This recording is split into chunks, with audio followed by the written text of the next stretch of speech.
Okay, I'm going to do a quick tutorial of some of the options in Jet Template that you probably will be using.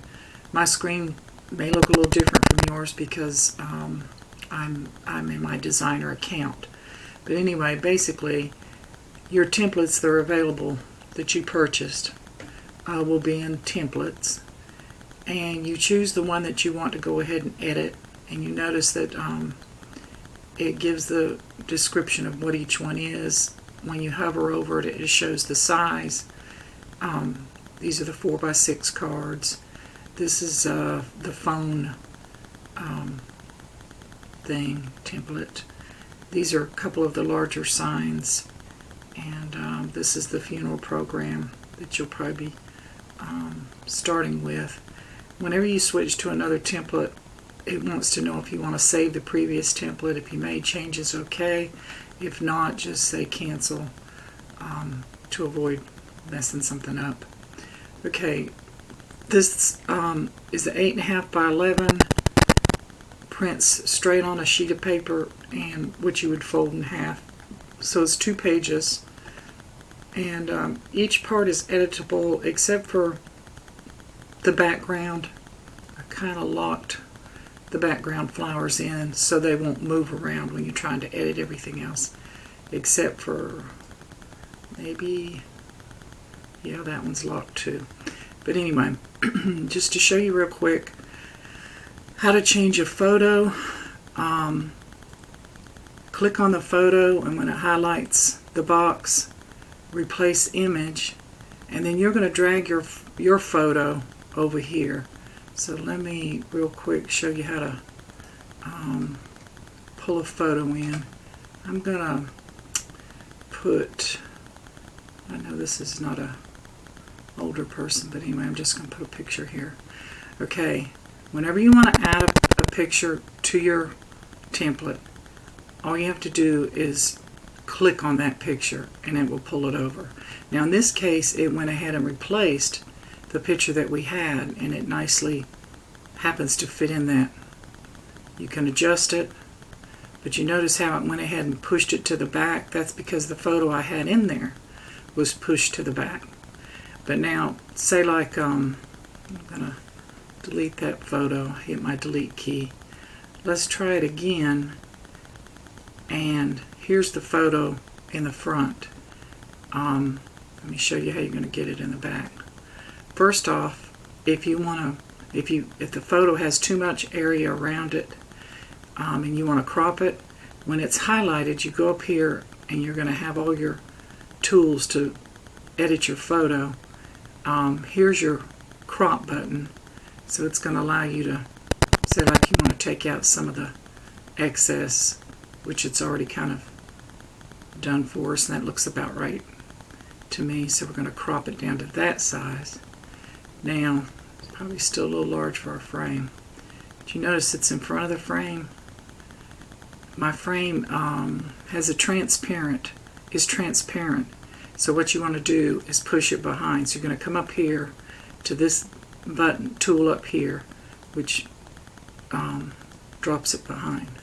And you may have to click it a few times, depending on how many things have been added since then. But you see how it dropped it behind. Then you can kind of size it till it fits in the frame like you want it to. Okay. Obviously, any of these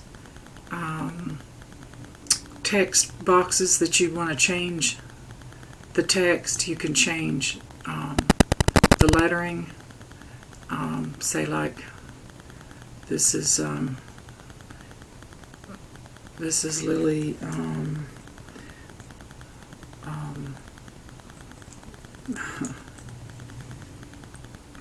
different last name. And if you want to change the font, come up to your font key and choose a different font, and you can play around with some of the fonts and find one you like. Some of these fonts have what you call glyphs or swashes. For example, let me go down to this font, and let me show you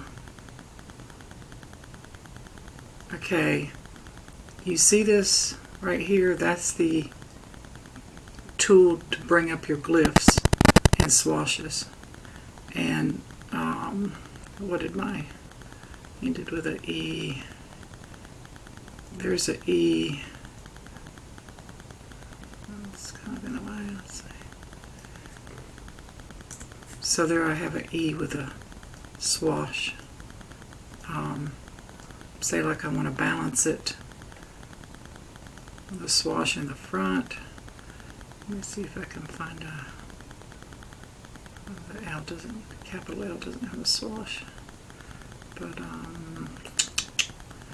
this one has some heart swashes too, you'll notice. So I could start Lily out with just a heart if I wanted.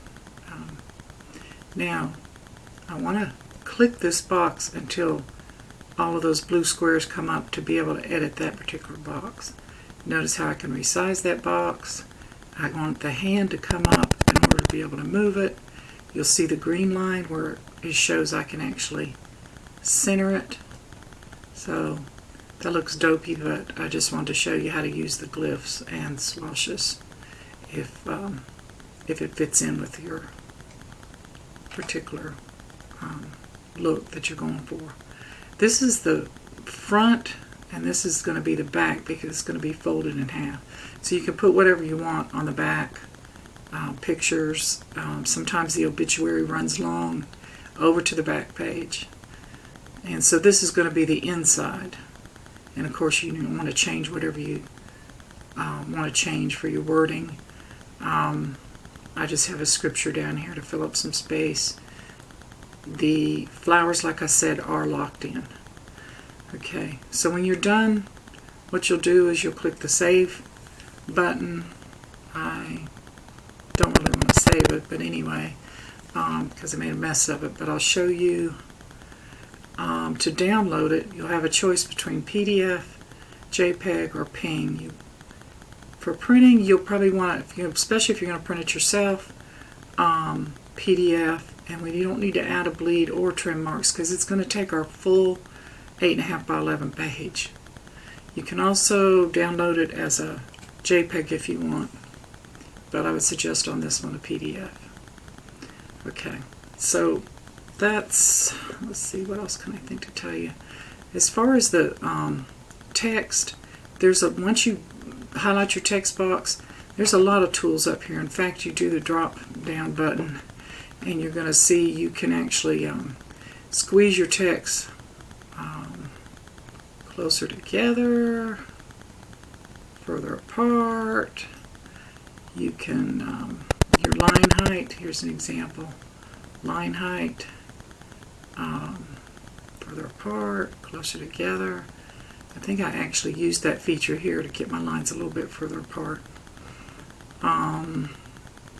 Let's see, what else can I show you? This can do the opacity.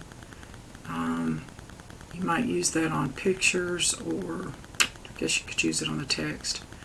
But if you want it to be, something lightened up like that. What else can I show you with the text of your usual bold, underline, italics, center or left, or justify. This will center your whole box on your whole page. In this case, we don't really want that because we've got 2 pages going here, so we want it back over there, and I actually had it centered under the flower. So I'm going to undo that and put it back where it was. Sometimes to save time, highlight your text and click the clone button, and it'll give you another text box, and you can change the wording, but it's just a quick way to make another text box. Otherwise, you come up here to your text key and you add, and then you'll have to go through putting the wording and changing the font and all that. But that's just some of the text keys. Of course, that's a drop shadow. Let me see if I can, let me bring her back to the front real quick and just show you how that works. Drop shadow will allow you to turn it on And looks like I've got a shadow on that photo, if you can see. Kind of. Of course, you can adjust the direction of it and so forth. Anyway, that's one of the features. What else can I show you? Okay, let me go back and pull a different template up. The thank you card. Now here I don't want to save it, so I'm going to say cancel. Otherwise, if I hit OK, I would be saving that mess I just made. Okay, just to show you real quick on the small cards, a feature for printing several to a page. When you go to download it, select PDF, you can show trim marks on this, but if you click Save Paper, okay, and I'll let you choose between letter size and A4.